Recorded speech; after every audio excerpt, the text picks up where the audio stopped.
पापांकुशा एकादशी व्रत कथा। धर्मराज युधिष्ठिर कहने लगे कि हे भगवान, आश्विन शुक्ल एकादशी का क्या नाम है? अब आप कृपा करके इसकी विधि तथा फल कहिए। भगवान श्री कृष्ण कहने लगे कि हे युधिष्ठिर, पापों का नाश करने वाली इस एकादशी का नाम पापांकुशा एकादशी है। हे राजन, इस दिन मनुष्य को विधिपूर्वक भगवान पद्मनाभ की पूजा करनी चाहिए। यह एकादशी मनुष्य को मनवांछित फल देकर स्वर्ग को प्राप्त कराने वाली है। मनुष्य को बहुत दिनों तक कठोर तपस्या से जो फल मिलता है, वह फल भगवान गरुड़ध्वज को नमस्कार करने से प्राप्त हो जाता है। जो मनुष्य अज्ञानवश अनेक पाप करते हैं परंतु हरि को नमस्कार करते हैं, वे नरक में नहीं जाते। विष्णु के नाम के कीर्तन मात्र से संसार के सब तीर्थों के पुण्य का फल मिल जाता है।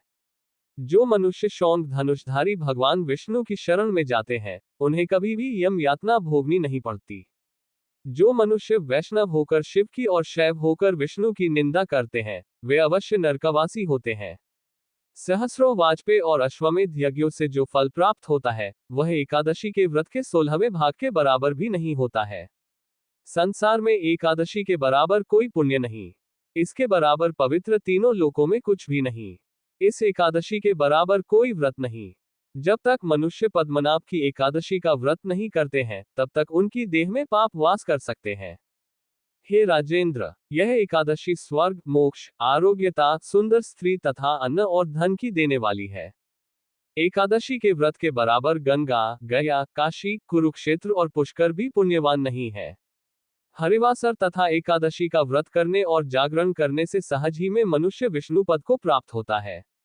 हे युधिष्ठिर, इस व्रत के करने वाले 10 पीढ़ी मातृपक्ष, 10 पीढ़ी पितृपक्ष, 10 पीढ़ी स्त्री पक्ष तथा 10 पीढ़ी मित्र पक्ष का उद्धार कर देते हैं। वे दिव्य देह धारण कर चतुर्भुज रूप हो, पीतांबर पहने और हाथ में माला लेकर गरुड़ पर चढ़कर विष्णुलोक को जाते हैं। हे नृपोत्तम, बाल्यावस्था, युवावस्था और वृद्धावस्था में इस व्रत को करने से पापी मनुष्य भी दुर्गति को प्राप्त न होकर सद्गति को प्राप्त होता है।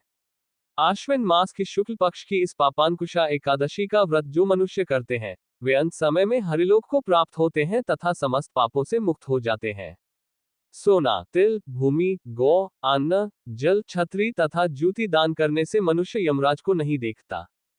जो मनुष्य किसी प्रकार के पुण्य कर्म किए बिना जीवन के दिन व्यतीत करता है, वह लोहार की भट्टी की तरह सांस लेता हुआ निर्जीव के समान ही है। निर्धन मनुष्यों को भी अपनी शक्ति के अनुसार दान करना चाहिए तथा धन वालों को सरोवर, बाग, मकान आदि बनवाकर दान करना चाहिए। ऐसे मनुष्यों को यम का द्वार नहीं देखना पड़ता तथा संसार में दीर्घायु होकर धनाढ्य, कुलीन और रोगरहित रहते हैं। भगवान श्री कृष्ण ने कहा, हे राजन, जो आपने मुझसे पूछा वह सब मैंने आपको बतलाया। अब आपकी और क्या सुनने की इच्छा है?